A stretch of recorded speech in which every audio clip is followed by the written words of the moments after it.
నేను మొదటి నుంచి స్క్రీన్ ప్లేకి వచ్చిన తర్వాత ఇక్కడికి వచ్చేసరికి తెలుస్తుంది ఇంకోటి ఏమైనా చేద్దాం, ఇంకో విధంగా ఏమైనా ఆలోచిద్దాం. ఓకే.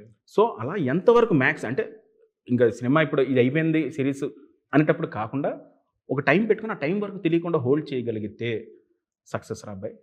లేకపోతే మరి ఏంటి అన్న దాంట్లో చెక్ చేస్తూనే ఉన్నాను. ఎడిట్ ప్యాటర్న్ మారుస్తున్నాను. మళ్ళీ ఒక ఎడిట్ ప్యాటర్న్ వచ్చింది, నాకు ఎక్స్ట్రాడినరీ అబ్బా అని. నాకు కథ తెలుసు కాబట్టి నాకు ఎక్స్ట్రాడినరీ. తెలియనోడికి కొంచెం మళ్ళీ అరే ఏంటి ఎలా ఉంది, ఓ అవునా అయితే వద్దు మనం ఇంకోలా చూద్దాం మళ్ళీ అని చెప్పి మళ్ళీ ట్రై. అలా ఒక 6 times నేను దాని మీద వర్క్ చేసి షూట్ అయిపోయి ఎడిట్ అయిపోయిన తర్వాత మళ్ళీ ఆన్ పేపర్ చూసిన తర్వాత అప్పుడు ఓకే ఇది ఓకే అందరికి అర్థమైన తర్వాత అప్పుడు షూట్కి వెళ్ళిన తర్వాత ఎడిట్ ప్యాటర్న్లో కూడా కొన్ని అక్కడక్కడ నేను అదే మైన్యూట్ చేంజెస్ ఉంటాయి. మైన్యూట్ చేంజెస్ చేశాను.